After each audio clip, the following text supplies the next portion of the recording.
हमारी आस्था के साथ ये सरकार कितना बड़ा खिलवाड़ कर रही है। तो हम जनता के बीच जाके अपने राम मंदिर पे वहाँ जाके वहाँ पे हम लोग पूजा पाठ अपनी करते हैं और अपनी सद्बुद्धि यात्रा निकालते हैं कि लोगों को सद्बुद्धि दे, इस प्रशासन को सद्बुद्धि दे, सरकार को सद्बुद्धि दे।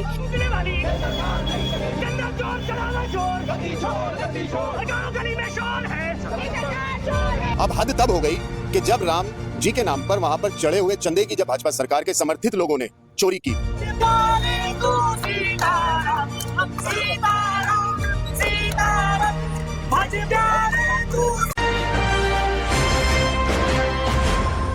मंगलवार को बिजनौर में जिला कांग्रेस कमेटी ने अयोध्या स्थित श्री राम मंदिर में चढ़ावे से जुड़े कथित वित्तीय अनियमितताओं और चोरी के मामले की निष्पक्ष जांच की मांग को लेकर विरोध प्रदर्शन किया।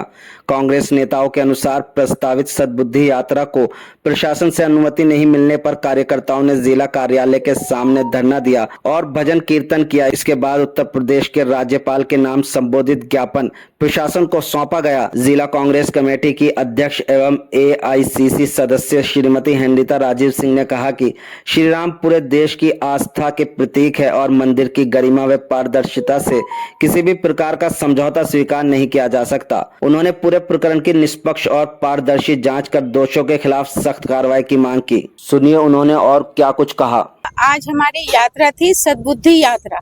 कांग्रेस पार्टी पूरे प्रदेश भर में हमारे प्रदेश अध्यक्ष अजय राय जी के आह्वान पर सद्बुद्धि यात्रा निकाल रही थी, क्योंकि आप लोग सब अवगत हैं अयोध्या में जो राम मंदिर में जो चोरी की प्रकरण हो रहा है, लगातार चल रहा है, नई नई खबरें आ रही है, जिससे देश के हर एक नागरिक जो राम के आस्था रखता है, शर्म के मारे उसकी गर्दन नीची हो रही है। सनातनी भक्त लोग जो हैं उन लोगों की गर्दन नीची हो गई है, शर्म आ रही है। जो वित्तीय अनियमितताएं वहाँ पे जो बढ़ गई है, उसके लिए इस सरकार के लोगों के खिलाफ, उसमें वहाँ के राम मंदिर के जो ट्रस्ट है उसको भंग करने के लिए, सरकार को बताने के लिए और जनता को जागरूक करने के लिए कि हमारी आस्था के साथ ये सरकार कितना बड़ा खिलवाड़ कर रही है।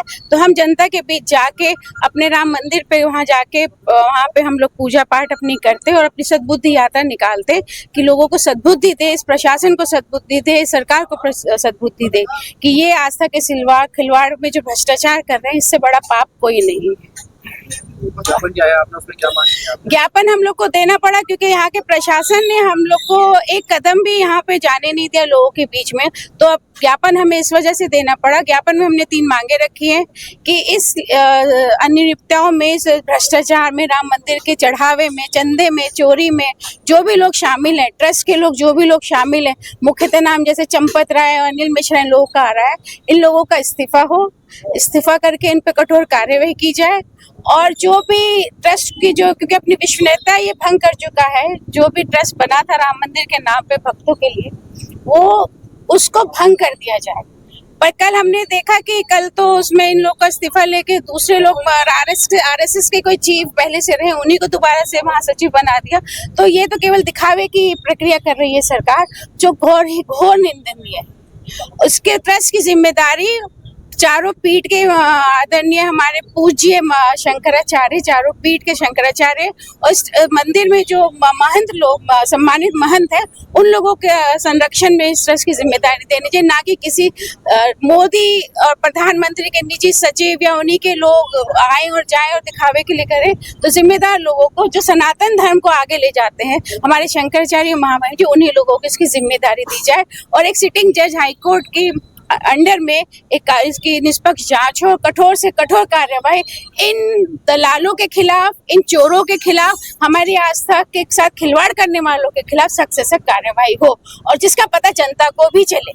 बिजनौर कांग्रेस के नगर अध्यक्ष हुमायूं बेग ने कथित वित्तीय अनियमितताओं की जांच उच्च न्यायालय के सिटिंग जज से कराने, श्री राम जन्मभूमि तीर्थ क्षेत्र ट्रस्ट को भंग करने तथा मंदिर के संचालन की जिम्मेदारी शंकराचार्यों और सम्मानित महंतों को सौंपने की मांग की। आज जिला और कांग्रेस कमेटी का, उत्तर प्रदेश कांग्रेस कमेटी के आह्वान पर जिस तरह से अयोध्या राम मंदिर में चढ़ावे की, दान की, जिस तरह से डकैती, चोरी तो नहीं, उसे डकैती कहा जाएगा, जिस तरह से डकैती हुई है, आस्था की डकैती हुई है। ये सरकार सबसे पहले बनी तो EVM इसने चोरी किया, उसके बाद वोट चोरी करने लगी, उसके बाद धीरे धीरे संस्थाओं को चोरी किया गया, चुनाव आयोग को इन्होंने कब्जा किया, उसकी रूलिंग बदलकर वहां पर अपने समर्थित चुनाव अध्यक्ष को बनाया। उसके बाद इन्होंने रेलवेज बेच दी, प्राइवेटाइजेशन कर दिया सब चीज़ों का। धीरे धीरे जब होता रहा तो फिर पर्चा लीक किया, बच्चों के भविष्य के साथ खिलवाड़ किया। अब हद तब हो गई कि जब राम जी के नाम पर वहां पर चढ़े हुए चंदे की जब भाजपा सरकार के समर्थित लोगों ने चोरी की, इससे पहले भी वहां पर न्यूज आई। न्यूज में वहां पे जब वहां की लोगों के प्रशासनिक स्तर पे जब मीटिंग होती थी ट्रस्ट के लोगों की, तो वो बार बार इसको कहते थे जो सर्विलांस है उसको AI सपोर्टेड सर्विलांस बनाना चाहिए। क्यों ध्यान नहीं दिया गया? उससे पहले वहां पर अगर प्रशासन का व्यक्ति कोई होता था तो उसको बाहर कर दिया जाता था उस दायरे से कि यहाँ पे रहना नहीं चाहिए। तो पूरी तरह बहुत पहले से ही इन सब चीजों की प्लानिंग रची जा रही थी। अब इस रचने में पूरी तरह RSS और भाजपा के लोगों का इसमें पूरी तरह से हाथ है। चंपत राय इस्तीफा दे, बिना FIR के उनके ऊपर SIT गठित की। अभी अध्यक्ष जी ने बताया कि RSS का ही कोई समर्थित वहां पर उसको संचालन करने की जिम्मेदारी दे दी गई। तो हमारी मांग है इनकी एक तो गिरफ्तारी हो, जो इसमें संलिप्त हो उन पर सख्त से सख्त कार्रवाई हो, और तीसरी सबसे बड़ी जरूरी बात कि इसमें आदरणीय जितने भी हमारे पीठ के जो भी शंकराचार्य, पूजनीय जो भी शंकराचार्य हैं, उन लोगों की सहमति से, उन लोगों के संरक्षण से वहां का ट्रस्ट का निर्माण होना चाहिए, और RSS और भाजपा का समर्थित कोई भी सदस्य उस ट्रस्ट का हिस्सा ना बने।